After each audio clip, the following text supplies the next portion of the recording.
Good evening and welcome to another episode of Hotspot post-Pacific Games. And you might think that there are not sports around, but there is a lot happening. On tonight's lineup, we have cricket, a bit of Special Olympics, and later on during the show, a bit of rugby league. We move on and we take a look at sports marketing. You got plenty something long, how much long? PNG, you me amamas. The strategy to move into sports marketing is to revive the sport across the country as well as spark in interest and participation.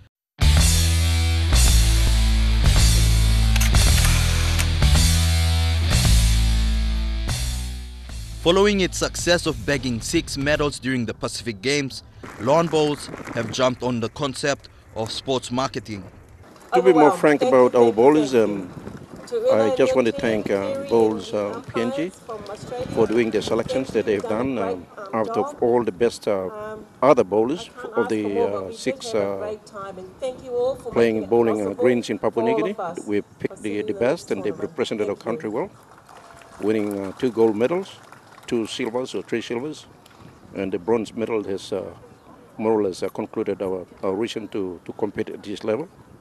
And we've proven that to the people of Papua New Guinea that bowls is one of those sports that perhaps must be celebrated in all respects.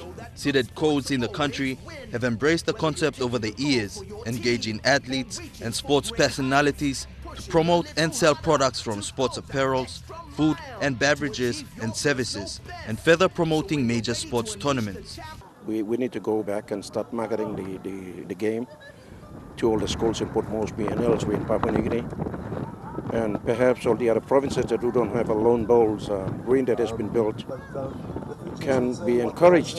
The governors of each provinces can be encouraged to build lone greens so that we can have competitive sports. And I believe West New Britain could be the first one when we're looking at PNG Games.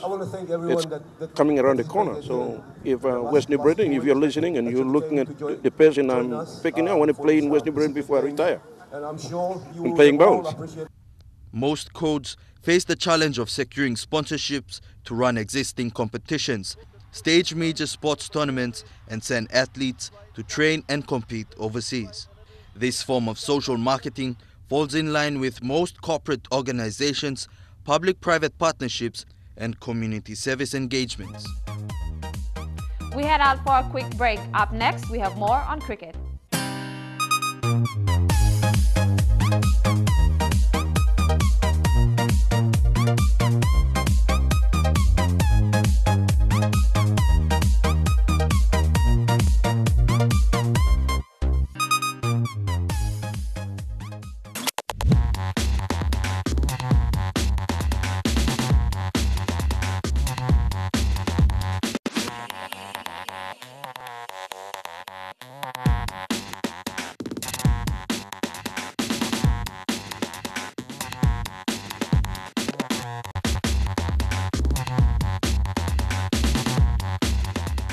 Glad you could join us for tonight's hotspot. The National Capital District and Central Province are set to witness cricket on a whole new level as the inaugural ITI 2020 Big Bash Series commences this weekend. Teams as far as the Rigo District have registered. The tournament is set to begin this Saturday right through to the first week of September. The biggest ever T20 cricket tournament to be staged in Papua New Guinea. So Port Moresby Cricket Association is very proud to bring that to the public in conjunction with our major sponsor, International Training Institute, and Bodily Hardware, and of course assistance from Cricket PNG. Surprisingly quite easy in the end. I guess by getting the village teams to come down to Port Moresby and holding face-to-face meetings was the best way to do this. So just one mass communication.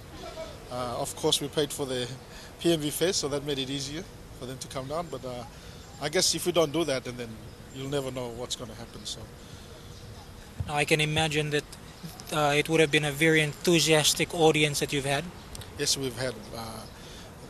Central Province cricket in particular has been dormant for some time, and that is the largest cricket market outside of Port Moresby, truthfully. So we've been working at Port Moresby Cricket Board level with Dean Nani, our president, and Navumaha, our secretary, Conio Eli, our treasurer, and the rest of the board, in trying to bring the game into Central Province, and working lately very closely with Cricket PNG, because we recognize that, and I guess what better way than to organize something like this to kickstart it all.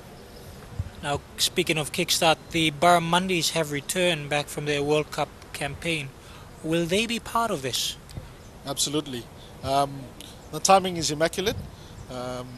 Straight after the games, of course, we were all sports mad for 2 weeks, and the Barramundis were also doing quite well in Ireland at the same time. Unfortunately, they couldn't qualify, but this is part of the rebuilding process, and they're all here, and I think it makes the competition a lot more what do you call it? A spectator. It'll be spectator friendly because we have all our big guns back. They all play with their clubs in Port Moresby, and according to our draw, we've also managed to organise some games where they will be playing in the villages.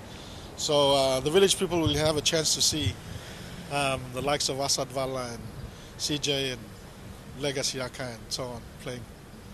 Now, I can also imagine that it would have been perhaps some of the women might have felt left out, but I'm pretty sure that in the future they will be involved. Yes, absolutely. Initially, when we organised this program, we had the women involved, but because of the issues with ovals and the logistics, it's quite a massive effort to organise 24 teams across 11 venues in Central Province as well. So we've kindly asked the ladies that we'll do the men's competition for now. As soon as that's finished, we'll roll over into a women's competition. Charles Amini, I wish you all the best. The competition does start on the 8th of August. Yes, it starts this Saturday.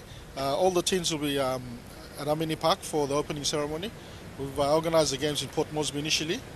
In the second week, we will have double headers where the village teams will come down. So in terms of saving on logistics, they'll have to overnight and play on the Sunday. And when we get into the third week and the Repentance Day holiday, we will take the games back into Central Province. So I think that's going to be the exciting part. The Port Moresby teams are looking forward to playing out in Hula and Keapara and Babaka and Makirupu. So we've got games out at Fisherman's Island, we've got games out at Tubus area.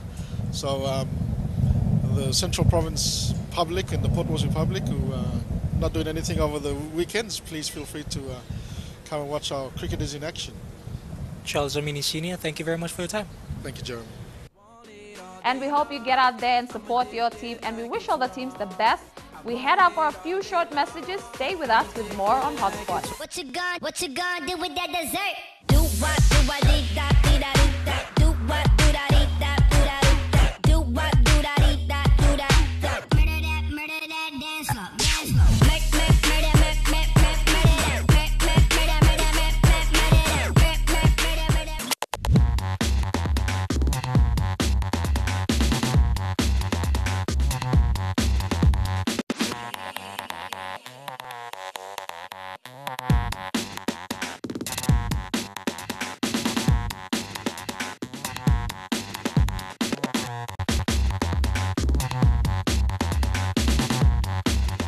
Welcome back to Hotspot. Congratulations to Special Olympics PNG athletes for an awesome performance at the Special Olympics World Games. Elijah Lovett joins us with their arrival.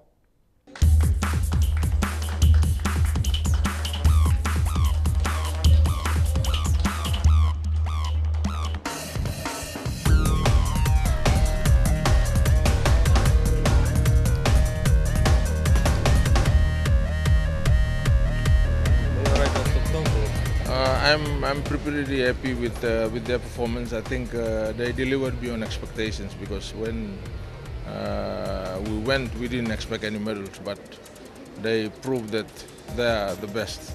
You know, comparing to the rest of the world, they won 1 silver, 3 bronze. I'm a happy man because they've proven to us that they can match it with the best in the world.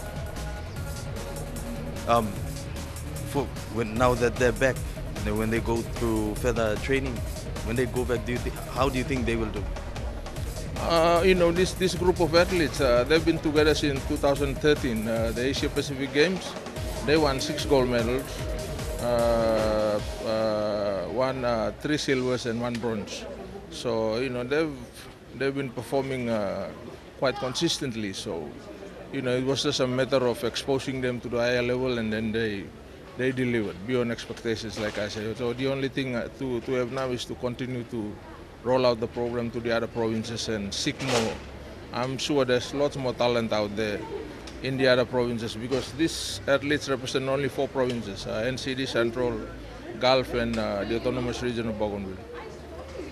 So now that they're back, what are your plans for now, leading up to other games that they may take part in? Well, with people with intellectual disabilities, it's actually quite difficult to train them like the normal athletes are. So all we can do is just keep on running programs wherever they're stationed, so they keeping fit. I think it's really up to the parents to put into practice what they've learned, because we went with about 3 parents to LA.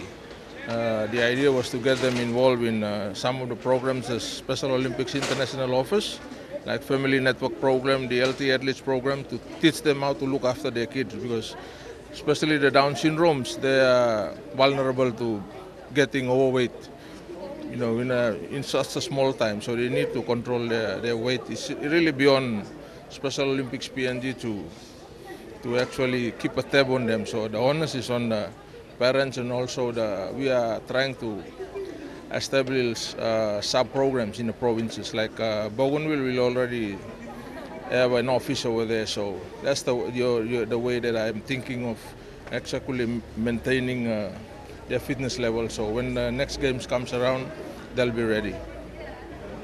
What do you think of the support from the parents? It's actually quite good. With intellectual disabilities, the parents is a first point of call. Without them and their relatives and the siblings, these people can't come up. So they are very, very important in as far as Special Olympics programs are concerned. So we are happy that they are involved, and will continue to involve them in the future. Me feel mas na plenty country come compete, so me think looking gold straight, that's all. Mangi Germany trapping me triple time. So speed problem slow now. All go now. Go when me come third place. Now you've been take part low on them. 3,000 na 15 meters. You meet him also new friend too or no god? Look, I can't want to guest friend. No, you thought yes? Yes. Now you play, me looking medal blue. You play low on them. Shot put. Now you see one them low shot put. Shot put na run.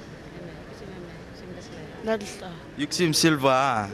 Now you feel also on them lo disla. Yeah, mamas. Now you feel also you go back na play or? Yeah, I'm going to play. Okay. Thank you, Stret. Judy, lo time do you?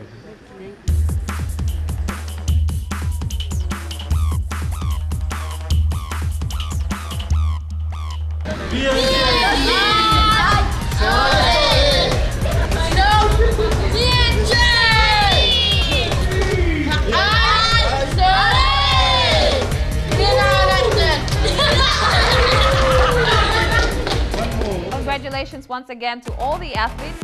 We head out for our final break for tonight. Stay with us for our weekend draws. Drop 15 in the DMC.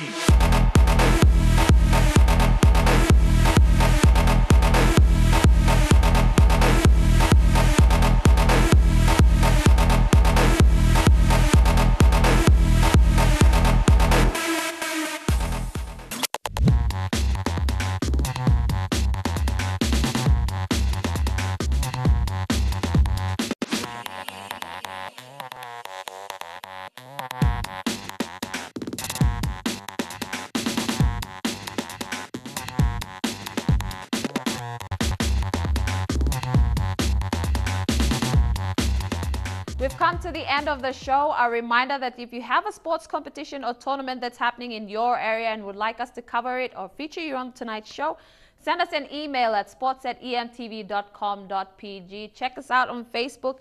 And if you're in Port Moresby, drop by to second floor Garden City and ask for our awesome sports team, and we'll be more than happy to assist you.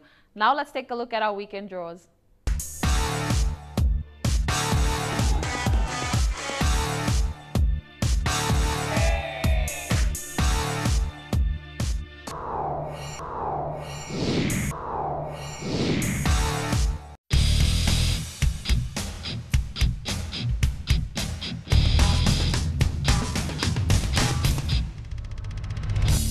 We kick off our weekend draws in Rugby League in round 15 results of the Intercity Cup.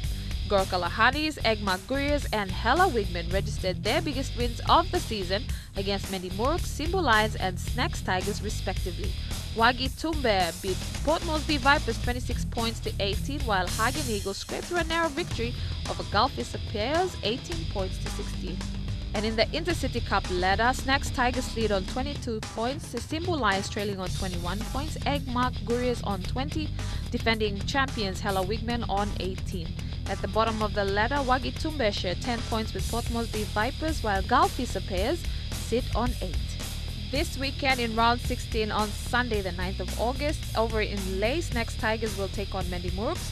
Over in Mendy, Hella Wigman will face Egmark Gurriers. In Kundiawa, Simbu Lions will take Gorokalani. At 2 p.m. in Minch, Wagitumbe will face Gulf Isapayas, and in Port Moresby, the Vipers will see the Eagles.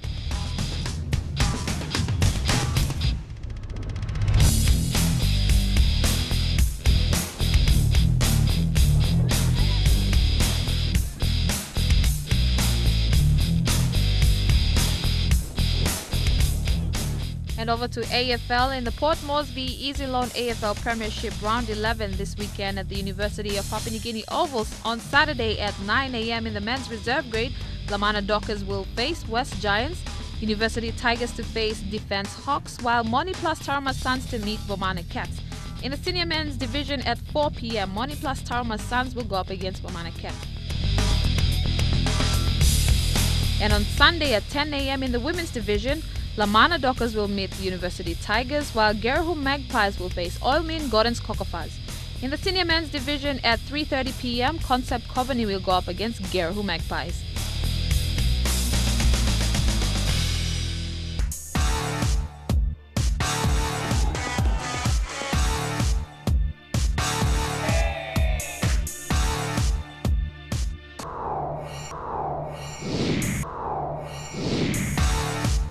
A big congratulations to Judy, Winifred, Marissa, Thompson, Adrian, and Grace for your outstanding performance once again at the Summer Games. Until next time, play hard, play safe, and we'll catch you right here on Hotspot.